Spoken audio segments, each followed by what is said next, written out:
আজকে তো সারাদিনই বৃষ্টি হচ্ছে, ওয়েদার একদম ঠান্ডা। আর এরকম ঠান্ডা ঠান্ডা ওয়েদারে যেটা খেতে ইচ্ছে করে হচ্ছে তেলে ভাজা। তো বানিয়ে নিলাম একদম গরম গরম আলুর চপ। এই যে দেখো, ওপরে একটু বিট লবণও ছড়িয়ে দিলাম। একদম গরম, এইমাত্র ভাজলাম। আর সাথে রয়েছে মুড়ি। মুড়ি তো আমি খাবো না, মুড়ি শুধু খাবে বর মশাই। মিঠিও শুধুই খাবে আলুর চপ।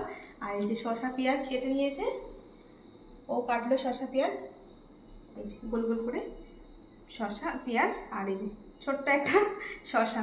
চলো দিয়ে দিই তোমাকে, এটাতে মিঠিকে দিই। চপগুলো কতটা মুচমুচে হয়েছে দেখেই বোঝা যাচ্ছে, আশা করছি না।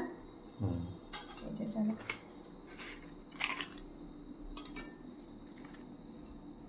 এই যে ফুটেছে। হ্যাঁ হ্যাঁ, এই যে দেখো ফুটেছে।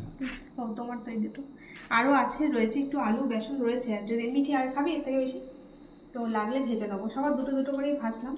তো চলো, আমি এই ঝুড়ি শুধু খাবো নাকি, আমার একটা বাটি নিয়ে এসে চলো বসি, দাঁড়াও বাটিটা নিয়ে এসে আমারটাও নিয়ে নিই। আমি কিন্তু আরেকটুখানি বিট লবণ নেবো। দোকানে চপ খেলে আমি বলি বেশি করে বিট লবণ দেবেন, চপের মধ্যে বেশি করে বিট লবণ খেতে খুব ভালো লাগে। তো চলো খেয়ে দেখা যাক। একটু শসা পেঁয়াজ নিয়ে নিই, একটা শসা। তুমিও বসে পড়ো। ঠিক আছে। মিঠির চপগুলো কিন্তু দারুণ সুন্দর ফুলেছে, একদম ফুলকো ফুলকো হয় না মিঠি? নাও মিঠি খেয়ে নাও, খেয়ে দেখি।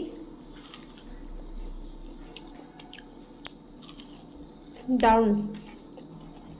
আমি আমার নিজে রান্না করে নিজে বলছি দারুণ, তুমি খেয়ে বলো।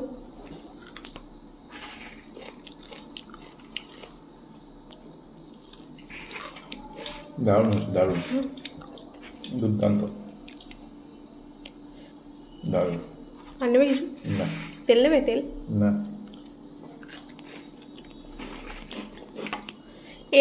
আমরা আমাদের এখানে একটা দোকান থেকে আলুর চপ কিনে আনতো, খুব ভালো, নতুন হয়েছে দোকানটা, খুব ভালো আলুর চপ বলো।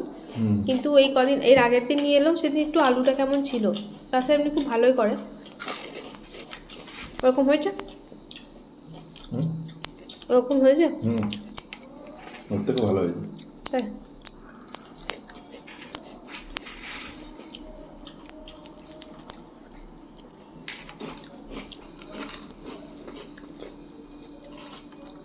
আমি তো পেঁয়াজ রসুন দিয়ে করছি চপটা, আমাদের বাড়িতে আবার নিরামিষ করে।